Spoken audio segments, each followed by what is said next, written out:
Hi again, everybody. Bill Phillips here, and it is Off to the Races, a new podcast. We're going to talk about horse racing, some of the big races coming up, and of course, the West Virginia Derby is just around the corner. And if you're having a horse racing conversation, there is one man that you have to talk to, and that is Mark Patterson, Mountaineer. He is the race analyst. If you want to make a wager, he's going to give you the inside information. He's going to break down the horses, break down the races, the excitement, all of the flavor of the big events coming up. Mark, welcome on this. I have to say it because I'm a big Olympic guy. Love the Olympics on this first day of the Olympic Games in Paris for 2024. Well, man, I was thinking this morning on the way into my dungeon office that if the show that I host, the TV show from Mountaineer, and also our illustrious Australian announcer, Peter Barry, the guy with the oh-so-cool accent that just won't quit, have, in a sense, put Mountaineer on the national map, then, man, you're going to make horse racing a mainstream sport here in the Ohio Valley that you serve so well and love so much, man. Well, I appreciate it. I'm just following in your footsteps. I'm just trying to, grab your coattails and go along for the ride as we try and figure some things out. And I'll tell you what, saw the Haskell last week. What a great race that was, with the finish and a battle between the two horses that battled down the stretch in the Belmont up at Saratoga. And that was an exciting finish. And it was one of those things, I think, if people, and correct me if I'm wrong, but I think you'd agree with this, if people just stumble upon a race and happen to, oh, what's this? I'm going to watch, and it's a great race like that was last week, you're going to become a fan. That's just watch it every once in a while. The races are fantastic. And I just love it once I sit down and start watching a day at the races. Yeah, so many novices think that the whole three-year-old scene shuts down after the vaunted Triple Crown races. That is far from the case, man. There's a second act, and it is a compelling one in the three-year-old division. With a lot of good races coming up, the division is very deep and competitive, and probably the Eclipse Award for top three-year-old of the year is maybe still up for grabs, although the horse that did win the Haskell, having also secured the Belmont victory, would have to be the leader in the clubhouse right now, I would say. Dornoch. Yeah, Dornoch. Yeah. Now a big race this weekend. But before we talk about this weekend's race, just want to touch briefly, and we'll probably talk about this and then talk about the Jim Dandy and then get back to the Mountaineer Derby. Or not Mountaineer. Well, it might as well be the Mountaineer Derby. It's at Mountaineer Racetrack. It's the West Virginia Derby, and it's got a colorful history, and it has been an event that has been at Mountaineer for quite some time now, with some very interesting horses that have come through, some Kentucky Derby horses, Kentucky Derby winner. Was it Bird Song off the top of my head? Bird. No, Mind That Bird. A Bird Song, Mind That Bird. I know they're related. Yeah. Yep. And then, of course, you had A.J. Foyt's horse winning just a few years ago. Take us through the importance of the West Virginia Derby, not only to Mountaineer in the Ohio Valley, but to the state of racing in this region, not just West Virginia, but Ohio, Pennsylvania, just in this region with that great race. It's the signature horse race for the entire state, no question about it, not just for Mountaineer, Bill. And it has got this incredibly illustrious and long history. In fact, this is the 55th running next Sunday night, special nighttime card, August the 4th. But the race actually kicked off in 1923, my man. Wow. Back at old Tri-State Park in Huntington, West Virginia. And there is an urban legend that I kind of believe that the race was so incredibly popular right from its inception that the Huntington Hotel was so filled to capacity that you're not going to believe this stuff, that some 500 people conspired to make a public disturbance so they could be thrown in the slam, in the county lockup, catch a hot meal, and catch some Z's and be there, having had a good night's lodging for the next day's Derby, West Virginia Derby, the inaugural Derby, Bill. That's maybe tremendous. Not true, but it is an interesting tale, is it not? It is an interesting, maybe not 500, but if you said 50, I'd be locked in on that. I think, yeah, maybe. I don't know, man. Maybe my eyes added a zero. I didn't have my glasses on or something like that. But you can't make this stuff up, man. Story. I actually did read this. That is a great story. I love that. Well, we have that. Our Derby's gone on hiatus a few times, Bill. This will be the 55th running coming up, though. And as you mentioned, we have hosted a Kentucky Derby winner, Mind That Bird, which is unprecedented for the state of West Virginia. And the thoroughbred luminaries, the trainers that have won our race and have been here, it really reads like a who's who list. A thoroughbred race, you have Eclipse winners like Todd Fletcher and a Brad Cox, and the silver-haired one with these shades, Bob Baffert, such a polarizing figure. And incidentally, Bill, or not so incidentally, these trainers all have horses nominated for this year's West Virginia Derby and have given us some positive feedback that we may be graced with their presence. Let me ask you this, and I'm just going to compare. We haven't talked about it yet, but let me ask you this. The Jim Dandy this week will only have 6 horses in it. You look at the Kentucky Derby, you'll get 20 horses, small field in the Belmont. Preakness was, kind of mid, around, I think it was about 12 horses, maybe 10, 12 horses. What is your perfect size field of horses? Because I look at the 6 and I think, I wish there were a couple more. But then I look at the 20 in the Derby, well, that's a lot of horses. What's your perfect field for a top stakes race like this? Well, admittedly, we're in just a slightly different lane, Bill. If you would equate it with maybe a baseball team that goes after free agents, we're not going to sign the Shohei Ohtanis, but we're going after the solid 295, 300 hitters like a Brian Reynolds or something like that. Okay. One way in which we always just kick the slats, so to speak, out of the quote-unquote big national races year after year is in field size, which makes our race just a lot more interesting from a gambling, from a wagering standpoint, from a handicapping standpoint. If you're going to bet on it, because we have had 10 horses, 11 horses in our West Virginia Derby. And I'm thinking this year, and I'm looking at the Jim Dandy, and I know you want to talk about it, and we'll get to it, I guess. 6 starters, and that's if nobody scratches, which is always a distinct possibility in a race of that caliber. And right now, we have firm commitments from at least 8. Plus, we always get some surprises. So, at the very least, we're looking at a bigger field, a significantly bigger field than the national audience has witnessed in some of the quote-unquote name stakes nationally. Okay, so when you're putting your money down on the table, or you're giving some advice on maybe where to go with some, do you like a 10 to 12 field, or the shorter field? There's just not as much to choose from. Where do you like to see that? What's your favorite situation? And well, you're going to cash a higher percentage of tickets in a smaller field, but nobody wants to do that because the odds are lower. Just the aggregate odds are going to be lower. If you've got like 10 betting options, 9 betting options, that's what the public wants to see because it's stimulating, it's exciting. It's a race that is replete with possibilities. You got to look at all these past performances and maybe soak it all in.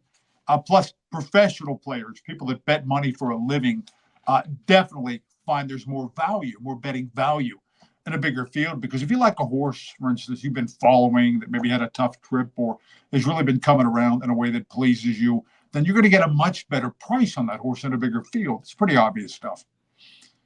All right, we're going to come back to the West Virginia Derby in just a moment. But first, we're going to talk Jim Dandy Stakes, and this is a race that you'll be able to see on Fox 9 this weekend starting at 3 with pre-race coverage. Post time is set for roughly 5:40 in the afternoon, but coverage begins at 3. It's from Saratoga. Saratoga getting a lot of play. It does every year, but it's getting a lot of play with the Belmont shut down, so they had to have the Belmont Stakes there. It's a beautiful racetrack in upstate New York, but this weekend, Fox 9, so you'll be able to see the Jim Dandy Stakes. It's $500,000 race, and it leads up to the Travers, which is $1.25 million. What are your thoughts just when you hear that name, Jim Dandy Stakes? What are your thoughts on that type of race or on that race, the history of that race? Yeah, first off, a slight disclaimer, my good man. I am loath to give a competing 3-year-old stakes because we're trying for the same horses, the same pool of prominent 3-year-olds. Understood. I'm loath to give a competing 3-year-old stakes any credit. I'm going to be up top about that. But since behind the scenes, Saratoga plays fair, unlike some other major venues, they don't tamper, in a sense, to use another sports analogy, with our players under the table. I can give them full credit. And it's a whale of a race of the Jim Dandy. Incidentally, and interestingly enough, the horse it's named for, Jim Dandy, scored 100-1 upset. This is what he's famous for. I think it was a one-and-off deal for him, 100-1 upset in a prominent 3-year-old stakes. I think back when Abraham Lincoln was in the White House, which kind of gets me to thinking. I wonder if some of the folks were still alive that bet the chalk, the favorite that day, and saw Jim Dandy bust the odds at 100-1, would so much appreciate him being commemorated 150 years later, something like that. Now, is that where the term upset came from? No, it's where the race Jim Dandy came from, for whatever reason. It's a prep, Bill. It's a design prep, and the Saratoga, the spa structure of stakes for the Midsummer's Derby, which is the term for the Travers, the more prestigious Travers, to be run a little bit later in about, I think, 4 weeks or something like that. And it is spaced optimally that horses can run in both, can run the Jim Dandy and then come back in the Travers. All right. Well, I'm gonna hit you with one more question on the Jim Dandy. We're gonna go over the field real quick, and then we'll get back to the West Virginia Derby. A 6-field or 6-horse field, Sierra Leone 9-5, or at least these were the odds that I saw earlier today. They may have changed. It might not be given the best odds, but Sierra Leone. Then you have Seize the Gray, Batten Down, Pony Express, which is your long shot, shipped in from California. Gould's Gold, Oak Lawn winner, only one win, second in the Ohio Derby, 2 Batten Down. Fierceness at 2-1. So there's some good horses in this race. You could bet when they recruited this race, they wanted to get a Mystic Dan, the Kentucky Derby winner, in the worst way. And I'm sure they wanted Dornoch, too, who opted instead for the Haskell, which is competitive stakes. It competes with the Jim Dandy. But they have a crack field anyways. And the name horses, the sexy horses, Bill, bookend the field, Sierra Leone and Fierceness. And they have these diametrically opposed riding styles. Sierra Leone, who's got to win something. He is in great danger of becoming the Charles Barkley, so to speak, of thoroughbred racehorses. Maybe the greatest 3-year-old to never have won a big race. Sierra Leone's got that late style. He's kind of a grinder, kind of a plotter, so to speak, with some class, top class. They changed jockeys on him last time over to Flavian Pratt, which is kind of like the Pittsburgh Riverhounds, bringing David Beckham in to play center, and then he misses a penalty kick, which was the case in the Belmont Stakes. Flavian Pratt gets Sierra Leone beat. It's like Beckham coming in for the Riverhounds and missing a penalty kick, which was Beckham missed the penalty kick for England back in World Cup days. Just saying. But he missed this one for the Pittsburgh Riverhounds. Sierra Leone, who's a rank horse who tends to drift in and lug in during his races. Chad Brown, iconic trader Chad Brown, was so convinced the change of jockeys, a stronger hand at the wheel, would make a big difference. It didn't. Sierra Leone came up a little short with his late rally, but he is more than flattered by what I would term today's race shape. In other words, he's got the late style where he lays back and hopefully watches the speeds burn each other out. And there is an abundance of horses that want to dash right from the gate, have a melee trying to get the early lead, and a quick pace, a frenetic pace would greatly aid Sierra Leone, who I don't think the players are going to see 9-5 on. I think probably when the smoke clears, something like even money, a coin flip price would maybe be a little more realistic. And on the outside, Fierceness, maybe the only horse in there with the talent to beat Sierra Leone. He's been the enigma of the 3-year-old division. He was the favorite. I know you remember the Kentucky Derby and ran way up the track. It was an utter debacle. Fierceness the time before ran not good at all. 15 faster in the Derby in terms of sophisticated final time measurements in the Florida Derby to win by a pull, 13.5 lengths than any other 3-year-old has posted this year. And now he's been freshened up, so to speak, since May the 4th. So he's been away for almost 3 months. You never know, though, if this is intentional, if it's just kind of a retooling for a late summer, fall push towards division honors, or maybe something's amiss with the horse. You just never know about that, Bill. I don't think the tempo, the way this race is going to play out, necessarily will help his front-running style. But he is just oozing talent, Fierceness, and he's going to be the second favorite, I think, on the board. And that's I put that down on my notes. I wrote down lots to prove, and I wanted to ask you. It just seems like you said, he's got just loads of talent, but he hasn't been able to put it all together. Absolutely, that is apropos, my man. And what these horses are aiming to do, their connections. You got Todd Pletcher, the preeminent Wayne Lucas protege, who maybe surpassed Lucas's stats in total stakes wins and total wins period a long time ago. And then Chad Brown, who's been the Eclipse Award-winning trainer 2 or 3 times, sends out Sierra Leone. And what they're trying to do is still make a push for division honors. Is they want to win today, go on, win the Travers, which is termed the Midsummer's Derby, and then hopefully get a springboard into the Breeders' Cup Classic, which is traditionally the coming out party for prominent 3-year-olds when they step out of their own ranks, their own cushy ranks, and take on the best older handicap horses in the country for the first time. Mark, I have two more questions for you. First one's about the Jim Dandy. If you had to hedge your bet, so to speak, and give some advice on where you would put the smart money, where would you put it? This is a case where I would not try to get too cute or creative, Mr. Phillips.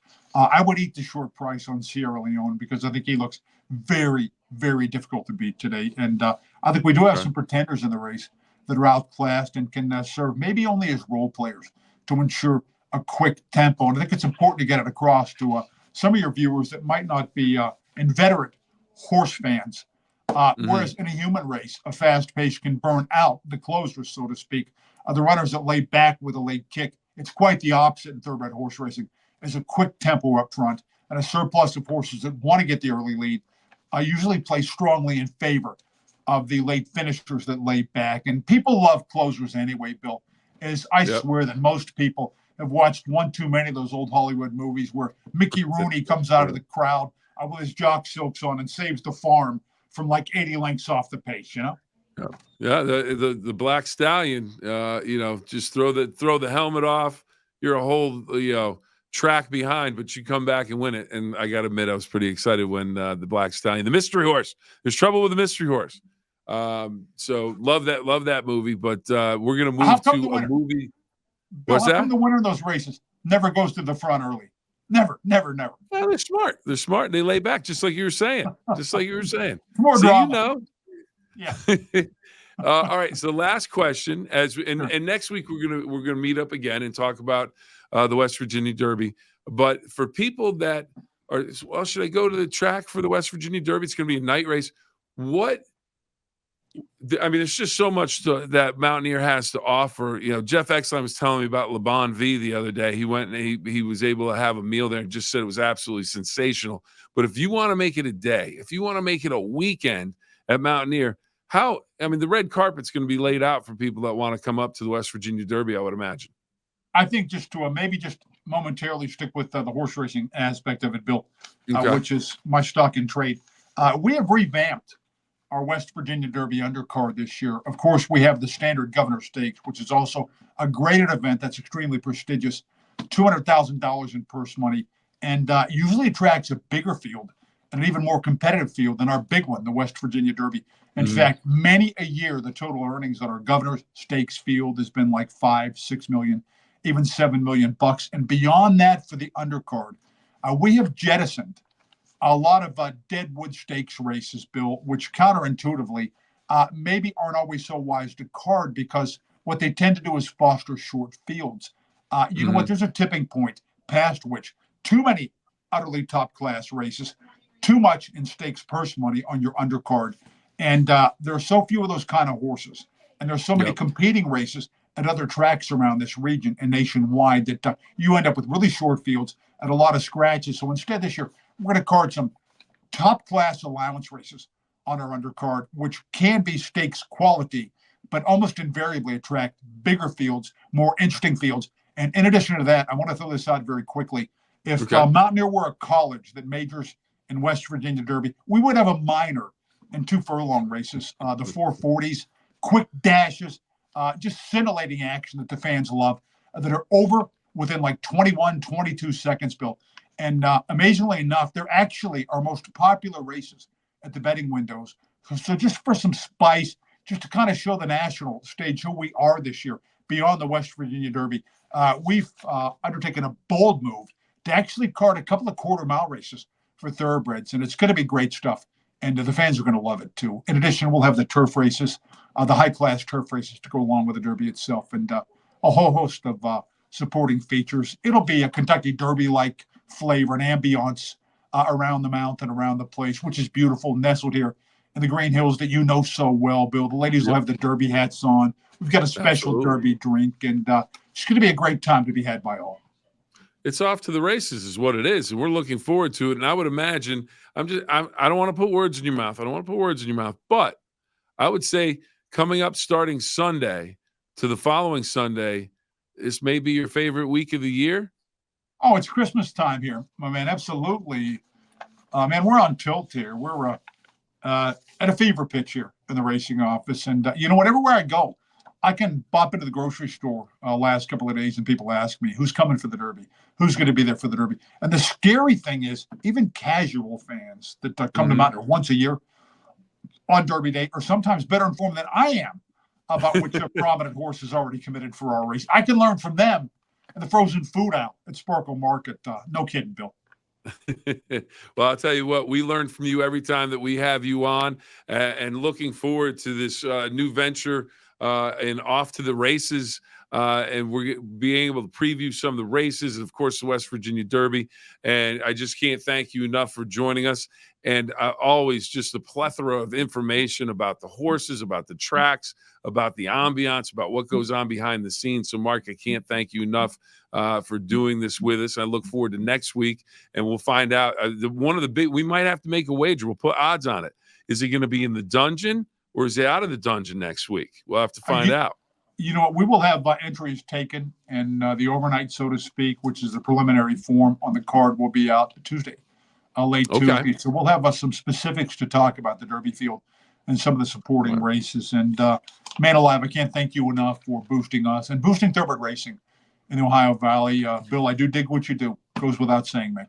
Oh, I appreciate it. And I can't thank you enough. Love having you on every time. Like I said, just the information and wealth of knowledge that you are, it is absolutely fantastic. But for right now, we are going to have to leave it here on Off to the Races. Mark, thank you very much. Have a wonderful, wonderful weekend. And everybody out there, if you're going to the races and you're off to the races, hopefully they're all winners for you this weekend. So until next time, everybody, I'm Bill Phillips. It's Off to the Races. Have a great day.